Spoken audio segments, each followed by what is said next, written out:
ایک تحقیقی موضوع لے کر پھر آپ کے سامنے آیا ہوں میں، اور بہت ضروری ہے یہ۔ حضرت ابراہیم علیہ السلام اللہ کے نبی ہیں یا رسول ہیں؟ میں نے ایک تحقیق پڑھی ہے ابھی، تو اس میں اہل قرآن افراد ہیں وہ یہ کہتے ہیں کہ نہیں، ابراہیم علیہ السلام کی نبوت کا ذکر قرآن میں آ رہا ہے، لہذا ہم ان کو نبی ہی تسلیم کریں گے، رسالت کا ذکر قرآن میں نہیں ہے۔ حدیثوں میں آ رہا ہے رسالت کا ذکر، تو ایک الگ بات ہے، ٹھیک ہے، وہاں سے بھی بعضوں نے استدلال کر دیا بھائی وہ رسول ہیں۔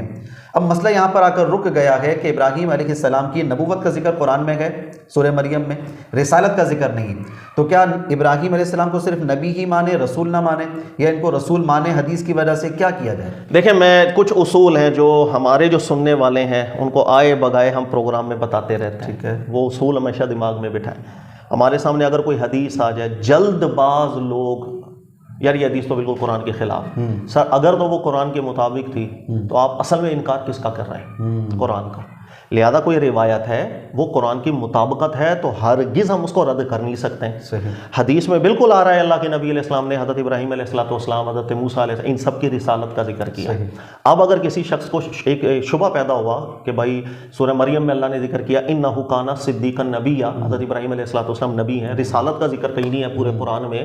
غور کر لے کہ وہ ٹھیک نتیجہ نکال رہے ہیں یا غلط۔ تو ہمارے یہاں ہم جلد باز بہت زیادہ ہیں، سریع الاستدلال ہے، ایک جگہ سے قرآن کا نقطہ پڑا اور پوری عمارت کھڑی کر کے بٹھا لیں گے، تحقیق اپنے نام سے چھاپ کے بیٹھ جائیں گے، لیکن بعد میں جس وقت دوسری آیتیں سامنے رکھو تو توبہ کرنے والے پھر کم ملتے ہیں، ٹوپیاں کرنے والے زیادہ ملتے ہیں، پھر اس قرآن کی آیتوں میں ٹوپیاں کرنا شروع، مطلب ٹوپیاں بھی تعویلیں وہ گھمانا شروع، یہ بدقسمتی ہوتی ہے۔ دوسری بات یہ ہے کہ قرآن پاک سے جب بھی ہم کوئی نتیجہ نکالتے ہیں، یہ میں نے کئی دفعہ ہم نے ڈسکس کیا ہے، پھر اس نتیجے کو قرآن پر ہی پیش کرنا ضروری ہوتا ہے، اس لیے کہ جو فہم میں کر رہا ہوں اس میں غلطی بھی تو ہو سکتی ہے، ٹھیک ہے، امکان ہے، احتمال ہے کہ میں جو سمجھ رہا ہوں ہو سکتا ہے وہ غلط ہو۔ صحیح، اس فہم کو بھی قرآن سے چیک کرنا ضروری ہوتا ہے۔ پورے قرآن پاک میں شروع سے لے کے آخر تک کوئی ایک مقام بھی ایسا نہیں ہونا چاہیے جو آپ کے مفہوم سے متعارض کھڑا ہو جائے۔ اگر تو تعارض میں آ کے کھڑا ہو گیا، اس کا مطلب آپ نے نتیجہ درست نکالا ہی نہیں، قرآن میں تعارض تو ہے نہیں۔ اللہ تو فرماتے ہیں لو کان من عند غیر اللہ لوجدوا فی اختلافا کثیرا، اللہ کا کلام نہ ہو تو اختلافات ملیں۔ لہٰذا یہ بنیادی اصول ہمیشہ ذہن میں رکھیے گا، اس اصول کی بنیاد پر ہزاروں تحقیقات آپ کے سامنے آتی ہیں بڑے بڑے ناموں کے ساتھ۔ سر آپ قرآن کو میزان بنا کر کے دیکھیں، ان ہزاروں میں سے آپ دیکھیں گے کہ 700-800 تو سائڈ پہ ہو جاتی،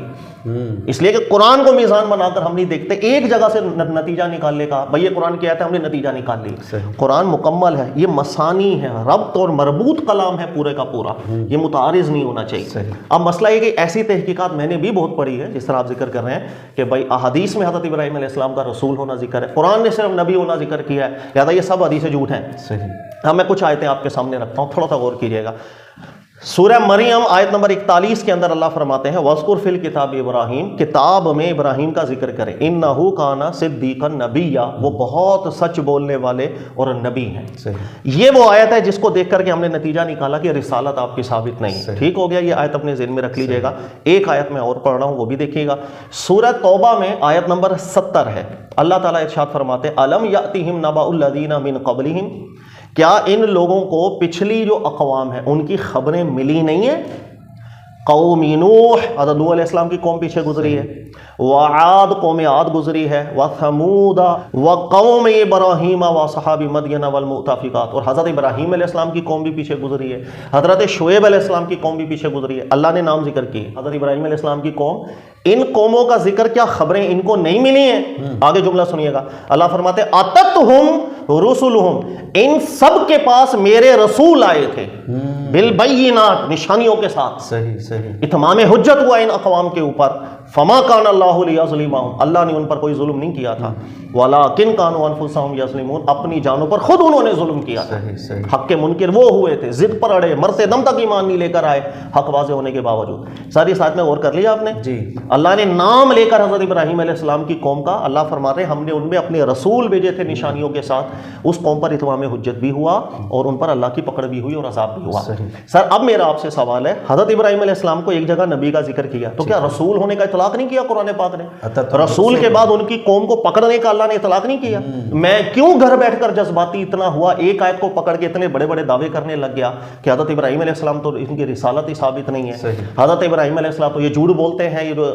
حدیث کی سر حدیث اگر قرآن پشت پہ کھڑا ہے، اس کے سر پہ اوپر کر لے اگر قرآن ہے، سر آپ نے ڈائریکٹ قرآن کا انکار کیا۔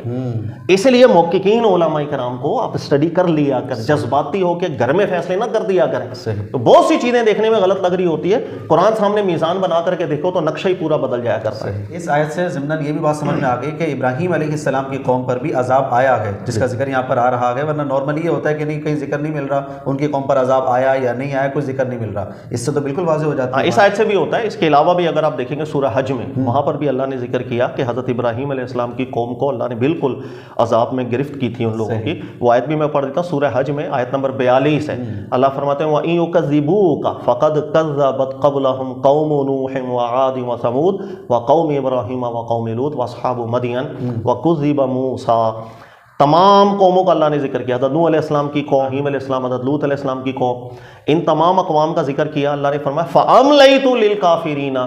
ہم نے ان کافروں کو بہت مہلت دی تھی، اتنی کہ جب تک اتمام حجت کی تمام شرائط ان پر پوری نہ ہو جائیں، جب ہو گئی تھیں ثم اخذتهم، پھر ہم نے ان کی گرفت کی تھی، فکیف کان نکیر، دیکھ لو ہماری گرفت کس قدر سخت ہے اور سبق آموز ہے۔ تو حضرت ابراہیم علیہ السلام کی قوم کا ذکر کر کے اللہ نے فرمایا کہ ان کی قوم پر بھی جب اتمام حجت کی شرائط پوری ہوئی تھی، ان کی قوم کی بھی گرفت ہوئی تھی۔ تو واضح آیت پاک بالکل واضح کہ ابراہیم علیہ السلام کی قوم پر بھی عذاب ہوا تھا، پکڑ ہوئی تھی، بالکل ہوئی تھی۔ یہ میں نے آپ سے ذکر کیا نا کہ ہمارے یہاں جلد باز لوگ بہت ہوتے ہیں، وہ سریع الاستدلال، اور قرآن کے معاملے میں سری نہیں ہونا چاہیے۔ اس لیے میں نے آپ سے ذکر کیا کہ ہمارے آج کل کا بدقسمتی ماحول یہ ہے کہ وہ ایک جگہ سے بظاہر ٹھیک لگ رہا ہوتا ہے کہ سامنے قرآن کی آیت آپ کے رکھیں گے اور کہیں گے بالکل ٹھیک، لیکن جیسے ہی قرآن کو میزان بنا کے دیکھا جائے گا، اجتماعی تناظر میں دیکھا جائے گا، نتیجہ بدل جاتا ہے۔ صحیح، ویسے دیکھیں گے ٹھیک لگ رہا ہوگا، اب دیکھیں گے تو نتیجہ بدل گیا۔ اسی لیے یہ ایک سب سے بنیادی اور بڑا اصول ہے یہ، اس کو آپ اگر محققین کی صحبت میں بیٹھیں گے ہمیشہ سکھاتے ہیں کہ کوئی نتیجہ قرآن سے اگر آپ نے نکالا کسی مقام سے، پورے قرآن کو میزان بنا کے دیکھا جاتا ہے کہ کوئی مقام آپ سے متعارض تو نہیں ہو رہا، ایک جگہ بھی متعارض ہو رہی ہے تو آپ کا نتیجہ ٹھیک نہیں۔ قرآن یصدق بعضها بعضا ہوتا ہے، آپس میں ربط ملانے والا، ایک دوسری بات کی تصدیق کرنے والا، تکذیب کرنے والا نہیں ہوتا۔ یہ اصول ذہن میں رکھیں گے تو آپ کے سامنے کوئی دنیا کی کوئی تحقیق آپ کے سامنے آ جائے، سر آپ ایک دفعہ پورا قرآن پڑھیں آپ کے سامنے آ جائے گا یہ کہاں کہاں غلطی کر کے جا رہا ہے، کون کون سے مقامات ہیں جو اجتماعی تناظر میں اس نے چھوڑ دیے، صرف ایک حصے کو پڑھ کے نتیجہ نکال رہا ہو، ٹھیک لگ رہا ہے، اجتماعی تناظر بنا دیں گے بالکل نتیجہ بدل جائے گا۔ صحیح، یعنی بظاہر کبھی ایسا بھی ہوتا ہے کہ کوئی قرآن کی آیت سے ہی استدلال کر رہا ہوگا لیکن اس کا نتیجہ درست نہیں نکل رہا ہوگا، بالکل، اور وہ بھی یہ سمجھ رہا ہے، سامنے والے بھی یہ سمجھ رہے ہیں بھائی اس نے تو آیت پاک پڑھ دی ہے، آیت سے استدلال کر رہا ہے۔ تو یہ تو بالکل ایک نقطہ بتایا آپ نے، اور یہ ہوتا بھی ہے کئی دفعہ کہ قرآن سے ہی استدلال کر رہے ہوتے ہیں لیکن وہ نتیجہ کہیں اور جا رہا ہوتا ہے۔ بالکل ایسا سر، یہ تو ٹھیک ہو گیا، اور یہ بڑے اصول بہترین آپ بتاتے ہیں تقریباً ہر پروگرام میں ہی کہ قرآن کو میزان بنایا جائے، اور جب بھی کوئی آپ قرآن سے استدلال کر رہے ہیں، اپنا فہم داخل کر رہے ہیں، تو پھر قرآن کو دوبارہ اسٹڈی کیا جائے۔ ویسے رک کر میں یہاں پر آپ کو بات کہوں کہ اتنا حوصلہ ویسے گنتی کے بندے ہوں گے جن میں یہ حوصلہ ہوگا کہ وہ اگر کوئی مسئلہ نکالتے ہیں، قرآن سے اپنا فہم نکالتے ہیں، تو وہ قرآن کو دوبارہ پڑھیں، دوبارہ اسٹڈی کریں، مطلب بڑا مشکل ہوتا ہے۔ سر یہ کوئی خاصیت والی بات نہیں ہے، یہ بنیادی چیز مجھے نظر نہیں آتا، بالکل بنیادی چیز ہے۔ اس کی وجہ یہ ہے کہ ہم بڑے کمزور ہیں، دماغ ہمارا بڑا چھوٹا ہے، حافظہ بھی بڑا محدود ہوتا ہے۔ ایک جگہ سے میں پڑھوں گا، ایک پورا کلام مربوط ہے، اگر ایک ربط والا کلام ہے پورا، تو میں صرف ایک جگہ سے پڑھ کے نتیجہ نکالوں گا تو عقل سے فیصلہ کرے گا تو نتیجے میں غلطی ہو سکتی ہے، جب تک میں پورا ربط آپس میں نہ ملا ہوں۔ اس لیے محققین علماء، میں نے آپ سے ذکر کیا نا، محققین علماء کی صحبت اختیار کریں گے تو ان کی صحبت کے اندر آپ کو قرآن بہت زیادہ پڑھنا پڑتا ہے۔ صحیح، اگر محقق کی صحبت میں بیٹھے اور قرآن پڑھنے کا آپ کو شوق نہیں ہے تو آپ کبھی بھی محقق بن نہیں سکتے۔ وہ ایک ایک مسئلے کی تحقیق پر آپ سے ہو سکتا ہے 50 دفعہ قرآن پاک پڑھوائیں۔ اچھا، یہ آپ ہمارے استاد کو نہیں جانتے جب ان کے آپ سے بیٹھے ہیں ان کی صحبت میں۔ سر اگر ایک نقطہ مثال کے طور پر آپ یہی سوال ان سے جا کے کر لیں کہ سر یہ مریم کی آیت، سورہ مریم کی آیت میں نے پڑھی ہے، حضرت ابراہیم علیہ السلام نبی ہیں، حضرت ابراہیم علیہ السلام کی رسالت کا اطلاق کیا قرآن نے کیا؟ وہ آپ کو جواب نہیں دیتے، وہ کہیں گے بیٹا قرآن پورا پڑھ کے آؤ، اب ٹائم دیں گے، آپ پڑھیں، ہفتہ لگائیں، 10 دن لگائیں، آپ پورا قرآن پڑھ کے آگے بیٹھ جائیں گے کہ سر ابھی بھی نتیجہ نہیں ملا، کہیں گے پھر پڑھ کے آؤ، قرآن جواب دے دے گا آپ کو۔ تو آپ 10 دفعہ پڑھ کے آؤ گے، پھر نظر جائے گی اس آیت کے اوپر، ارے 10 دفعہ پڑھ کے گیا ہوں، میرا دھیان کیوں نہیں گیا؟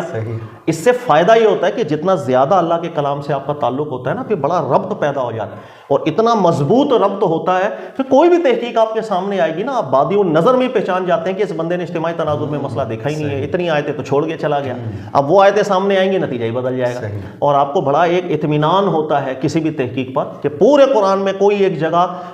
متعارض کھڑی نہیں ہوگی، آپ ایسا نتیجہ نکالیں گے تو یہ نتیجے ہوتے ہیں قرآن کی تحقیق میں، یہ نتیجے ہوتے ہیں۔ اس لیے جو محققین علماء ہیں وہ جلد باز نہیں ہوتے، ان کی پوری زندگی کے اندر دیکھیں گنے چنے استدلالات سامنے آتے ہیں، لیکن آتے ہیں تو اس کو کوئی چیلنج نہیں کر پا رہا۔ ہمارے آج کا شوق ایسا ہے کہ بھائی وہ بس ہر مسئلے کے اوپر میری تحقیق موجود ہے۔ ٹھیک ہے سر، بہت شکریہ۔ اچھا، یہاں پہ نبوت اور رسالت کی بات چلی ہے، یہ دو منصب ہیں،